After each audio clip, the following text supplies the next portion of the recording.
Thank you, sir. This has been a test of endurance.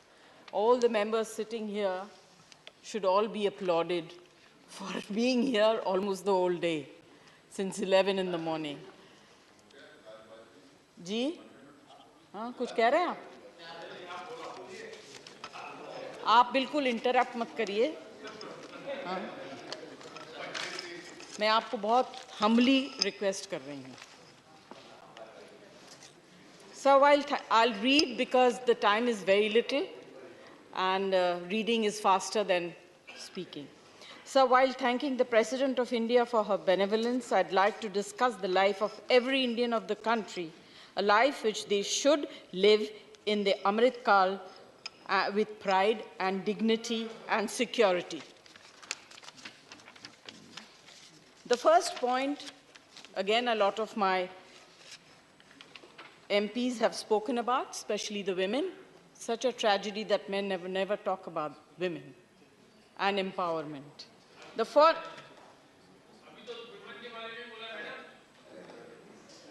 I warned you, do not.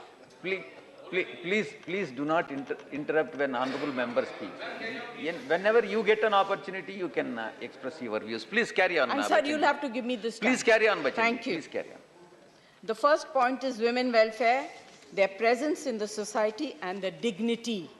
Dignity. If you see the mention in the address, there is only proclamation of what the government has done, but no mention of what the government has achieved or bettered in the life of women. जिस देश में माँ, बहन, बेटियाँ, यहाँ तक कि 2 महीने की बच्चियाँ भी सुरक्षित नहीं हैं, उस देश को अपने आप को प्रोग्रेसिव कहने का कोई हक नहीं है। जहाँ तक महिलाओं का सम्मान के साथ जीने का सवाल उठता है सर, उसमें सरकार का कोई हाथ नहीं है। चेष्टा जरूर है, ये मैं कहूँगी, चेष्टा जरूर है, आप लोगों ने तो नहीं किया। It is said in the address that from education to career, the government is trying to remove obstacles for our daughters. How is my question? It's a huge question. I think all women are asking this. How are you going to do it? I don't see it in the address. Just proclaiming that they have built toilets for women, the government cannot claim that dignity to women has been provided. I want to give a small example. I know a lot of NGOs who work in villages, and I know a little young girl who wants to do some work, went to Madhya Pradesh. वो जा रही थी भोपाल से छिंदवाड़ा तक. In the middle, she needed to use the toilet.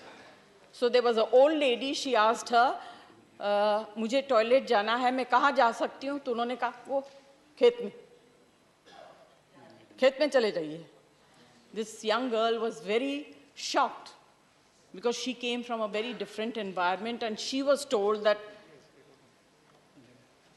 there are toilets provided, dignity to women is provided. Sir, ये है सच्चाई स्वच्छ भारत अभियान का. This is the actual truth. I've been to villages, I have seen what's happening. So I would also like to know why there is no mention of the Nirbhaya fund in the speech. What's happened? Nirbhaya has vanished? The fund has vanished? As it is, the fund was reduced. Now, there is no mention. I think there should have been a mention. Mera dusra point is about sanitation workers. There is a little mention, but who also need to lead a life of dignity and pride. Unfortunately, there is no mention about their welfare and safety in the address. अमृत काल के समय में हम ये सोच रहे हैं कि आधुनिक मशीनरी कब तक और कितनी आएंगी और कब हमारे sanitation workers को राहत मिलेगा. When will their dignity as a human will be given duly, deserved by them? My third point is, sir, दुर्भाग्य की बात है that there is no mention as to what the government has done to provide dignity and livelihood to the senior citizens and to live in this country with pride. India's elderly population aged 60 years and above is projected to touch 194 million in 2031, from 138 million in 2021. A 41% increase according to the National Statistics Office. What is the government's action plan? May I ask, what is the government planning to do for these senior citizens? There is complete negligence towards this section in a progressive country. All over the world, social security is provided to the handicapped, disabled, and elderly by the government. But in our country, no such provision is given. Millions of senior citizens have served the country to bring the country up to this standard.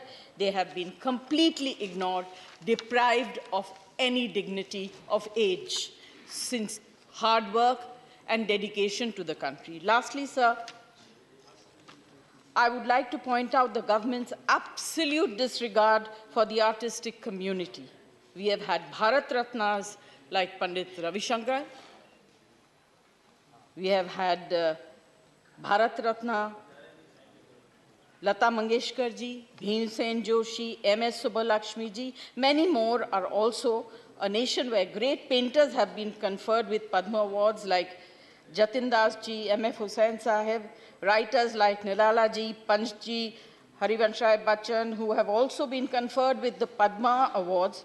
We are also a nation where great artists, cine artists, performing artists like Prithviraj Kapoor, Dilip Kumar, and Satyajit Ray have made our country proud. इन्होंने अपने जीवन और अपने कला से इस देश को गौरवित किया है और इस देश का नाम रोशन किया है, सिर्फ हिंदुस्तान में नहीं, पूरी दुनिया में. Thank you, Jaya Bachchan. Thank sir, you. Time is over. Time is over. 1 minute. This is my request to you, sir, but it's up to you. Conclude. I will listen to you. Please conclude. Please conclude. मैं ये सोचती हूँ कि सरकार को इन बड़े-बड़े कलाकारों के नाम पर भी कुछ करना चाहिए. इनको केवल अवार्ड न देके सम्मान स्वरूप कुछ काम करना चाहिए. मेरा सजेशन है सर सरकार से कि नए पार्लियामेंट में सिर्फ पॉलिटिशियंस के पोर्ट्रेट्स न लगाए जाएं और सिर्फ उनको ही माला न चढ़ाया जाए. ये बड़े-बड़े कलाकारों ने जिन्होंने who are the true ambassadors of this country should be also respected by creating this. Sir, no history of a nation is made by politics and politicians. The history of a nation is written with the achievements of art and literature. और आखिरी एक point कह दूं, आप अगर Please conclude. Thank you. One more. Just a demand from the government. Time is already. You have taken 2 more minutes. Please conclude. Please conclude. अभी वो कह रहे हैं बोल दीजिए. Yeah. He is also one of the deputy chair. So I will take the liberty. Sir मैं आखिर में जितनी भी वेलफेयर स्कीम्स हैं राज्य सरकार और केंद्र सरकार चलाती हैं, उनमें से अधिकतर बेनिफिशियरी को आइडेंटिफाई करने के लिए हम OBC, other backward communities, SC, ST की संख्या का आधार बनाते हैं. लेकिन 1931 के बाद भारत में जाति अधिकार आधारित जनगणना नहीं हुई, जिससे हमें ओबीसी की संख्या का पता नहीं चला. On this opportunity given, we demand, I think I have the support of the entire House, the census due soon should be caste-based so they can get the advantage and due share in welfare schemes, government jobs, and other walks of life. Thank you very much. Thank you, Jaya Bachchan. Thank you very much. Sri Ramchandar